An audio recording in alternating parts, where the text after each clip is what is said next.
Greetings and welcome to Mount Olympus. I am Hercules Invictus, and today I'm proud to bring you Julie O'Connor, Councilperson Supreme here in TENAFLY, and she has a lot of useful information and exciting information to share with TENAFLICians and folks further afield. Greetings and welcome, Julie. How are you today? I'm good, and Hercules, thank you for having me. You always provide a great forum for people to know what's happening, and I appreciate that as a person in Tenafly. My pleasure, and thank you for your kind words. Now, you had an exciting meeting today, and exciting things are unfolding very quickly. Would you care to share that with us? Sure, thanks for asking. So today I just met with the president of the League of Women Voters of Northern Valley, Thomasina Schwartz, and we have been planning a celebration of women's equality and women's suffrage. And it will be, we're still coming up with the official title, but it's going to be on Sunday, September 29th at 1 o'clock in Tenafly's Borough Hall. So please, everyone, save the date. And we have a lot of exciting um, uh, parts of the program, including some interactive games for people, and some dignitaries will come and speak.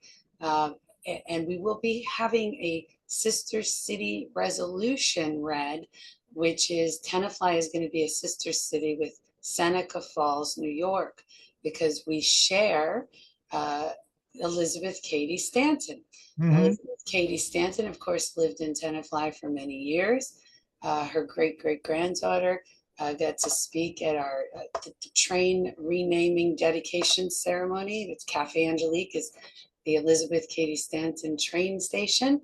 That happened just in June, and that was very exciting, maybe May or June. And that's when I got to connect with her. And she said that wouldn't it be great if the other city in her great great grandmother's life, which was Seneca Falls, New York, was connected to Tenafly. And that's when the idea of us becoming sister cities came about. So the council is passing a resolution for our two boroughs to be sister cities. And we'll be reading that, celebrating that also on September 29th. There will be food, there will be fun, and it's an exciting time to think about all the progress that we've made when you compare when Elizabeth Cady Stanton and her contemporaries like Susan B. Anthony were alive and where we are now with a woman poised to be the nominee for a major party, major political party running for president. It certainly seems like a different time than what they had to contend with. So we should celebrate these successes. And I'm excited that Tenafly has its part in it. So please, everybody come and bring friends. You can have dignitaries come, local officials, and countywide, statewide officials. So please come on down. I will help spread the word. That sounds very exciting. And women are facing new challenges or having to fight battles that we thought were won. So it's very timely, this event. And I'd be honored to help remind people that it's coming at the end of September. So we have a month and a half until this happens, approximately. Yeah, September 29th, 1 o'clock, be in Borough Hall. You won't regret it. I will be there. So I thank you for having me because I would just like to take this opportunity to remind people of a few other things to put on their calendars. So every Tuesday and Thursday through the summer, we have the wonderful Tenafly concerts, and you can enjoy them down in Hyler Park. And I just want to remind people to do that, see all different types of music, and the agenda, the different concert series schedule is on the website, Tenafly website, as well as your Tenafly newsletter. So just a reminder to do that, everyone. Also, I wanted to let everyone know that they might be seeing the electric vehicle charging, the infrastructure starting to go in the next couple weeks. So through the summer, you might start to see this. we're going to have electric vehicle charging available in the parking lot across from the post office, which used to be called like the farmer's market parking lot. So Mhm. that's the one that's kind of on the same side as Pizza Nova. Going to have a few spots that people will be able to charge electric vehicles there. As you see, we have so many people in town who drive electric vehicles, as well as people who visit town and drive electric vehicles. And we want to encourage them to come to our downtown businesses. And then their other spot that you might see it in is a few spots will be going behind the CVS parking lot. And lastly, the municipal parking lot, which is, the one by the library. So what I'm excited about as a council person and shepherding this through is that this project of getting the infrastructure in the ground, getting the chargers installed, that's not costing TENAFLY taxpayers any money. Wow. This is a company that believes that this is the future and they want to electrify and get this infrastructure throughout as many municipalities and states that they can. So they are footing the bill to get this in because people will, pay with their credit card as they want to charge. But for us as a town, it's totally win-win because it gives not only people a convenience of plugging in while they go, do other things, but also it actually encourages people to get to us. It didn't cost us any money to put it in. So I'm really excited about this project, and I really spearheaded this for many years, honestly. So I'm excited it's finally happening. So I just want to tell everyone about it. Just a little fun fact, because you might think that people have their own place to charge in their house. You say, well, what do they need to go to public, places to charge? 40% of electric vehicle owners, car owners, do not have their own place to charge. So the people who might be living in apartment buildings, for example, renting shared spaces, or haven't, maybe their own electricity in their house is a little bit too old to handle that. So this is a need, and it's something that for us, it's really a no-lose situation. We don't even have to pay for it to go into our town. So I'm really excited. I'm excited about that too, and I would like to cover that as that unfolds and share the information with everybody. And in terms of the summer concerts, I've been remiss. I posted the poster on Facebook about all of the concerts throughout the Schedule. summer, and I posted something on the first one to remind people that it was there, but I should have been reminding people each and every time on Tuesday and Thursday, I believe, where we have a concert. So I will remedy that, and starting today, I'll remind people a few days of each one as it's coming up. And this way, hopefully, the word can spread a little faster and wider. That's great.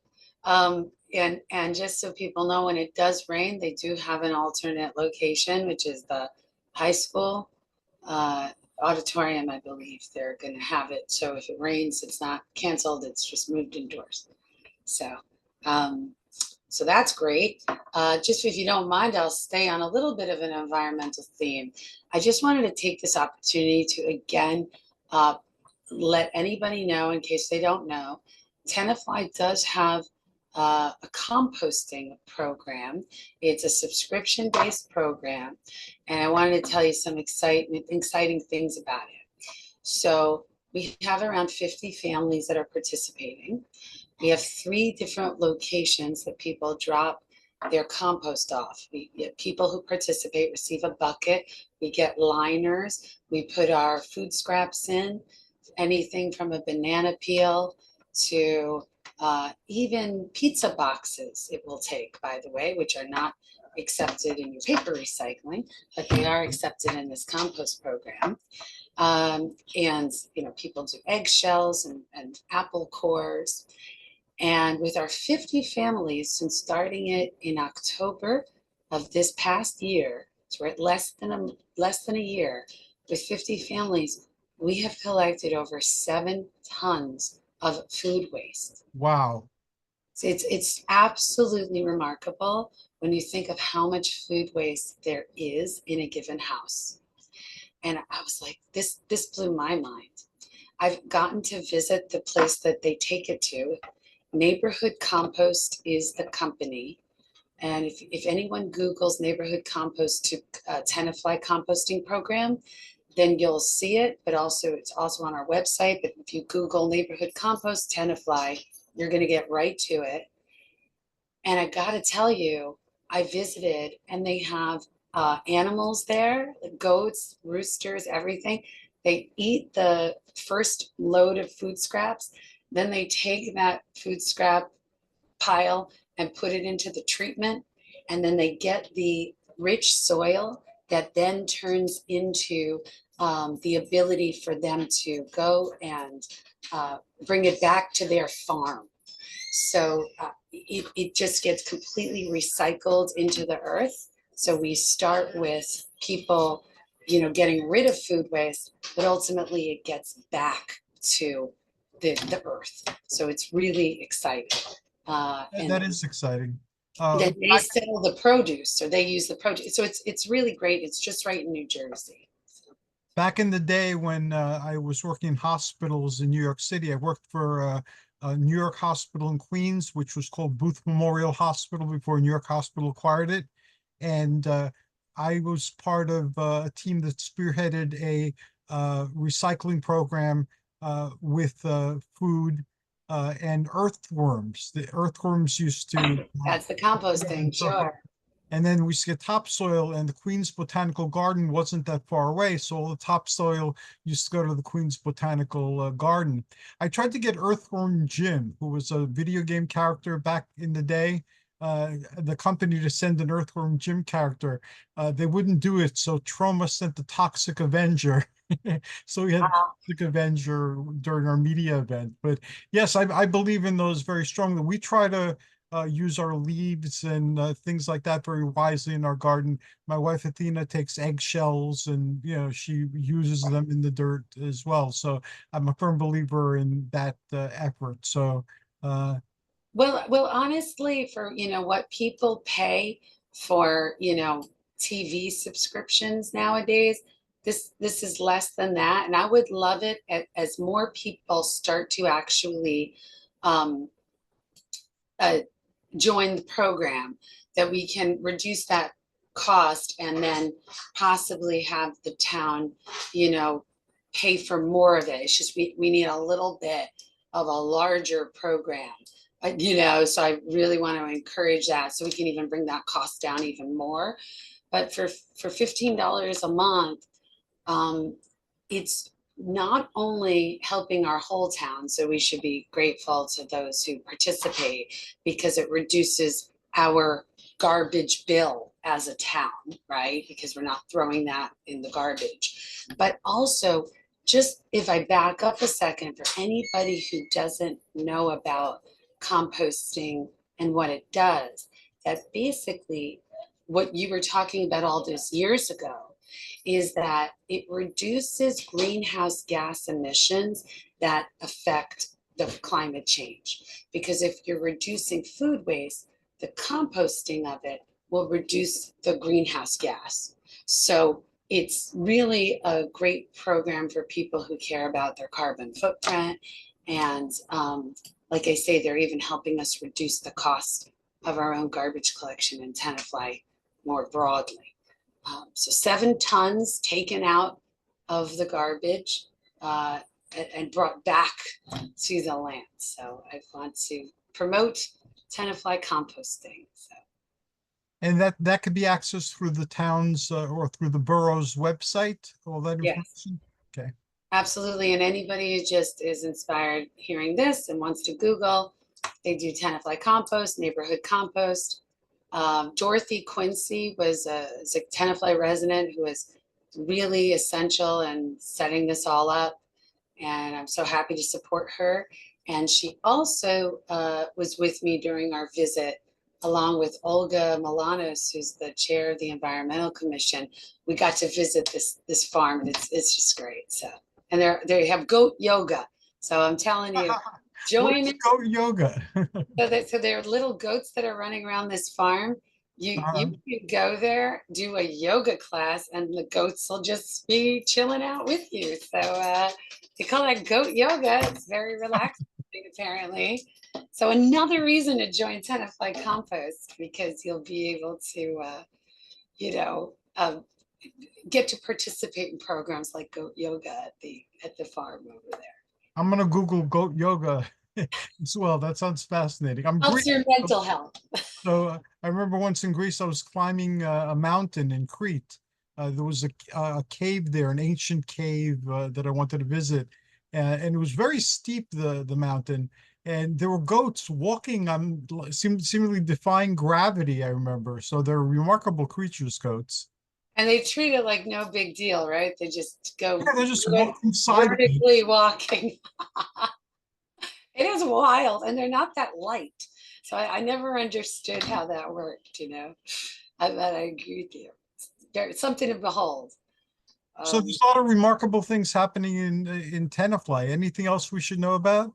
sure. I just wanted to let everyone know that, in Tenafly, as in I think all the boroughs, we at least have something called an open space fund. We had voted many years ago to have this collected. And in our open space funds, we have the ability to support projects that help with the climate, with creating open spaces, either active or passive. And I'll be happy to tell you about projects in our next time together that are, in greater detail about other things that are breaking ground. And I'm looking forward to telling everybody a few projects. But I did just want to give everyone a quick little story, is that we are the money from the Open Space Fund has already been received by the Tenafly Nature Center in order to build a new outdoor education pavilion. The Tenafly Nature Center raised half the funds, and the borough's open space paid the other half. So we used it like a match, and they are in the process as we speak on July 23rd, 2024. They're in the process of building that new outdoor education pavilion. Their last one was decades old, and they used that for the outdoor classes for the children. They used that for outdoor gatherings. So an outdoor education pavilion, brand new, coming to Tenafly Nature Center courtesy of your open space funds. That sounds exciting, and the Nature Center has been very active in educating folks. One of the things that I'm involved in is empowerment classes in after-school programs and other such institutions in our town. And I've been seeing that the nature centers had instructors going there and teaching about all things related to the nature center and the environment and animals. So it's very exciting to see. They've been phenomenally active. Actually, you said something that just reminded me.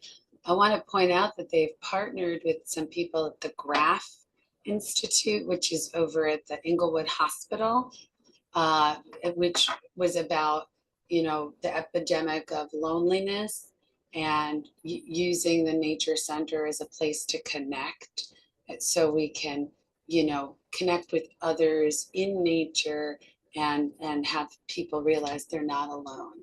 And that, so they're exploring ways to use the nature center as, so I think it's very innovative of the leadership there, the nature center as a way to help people, deal with many health issues. That is very creative and very much needed, and to be applauded. You've also introduced to me in one of our conversations nature deficit disorder. So I've been researching that and trying to promote people connecting with nature as much as possible. Is there any updates on that?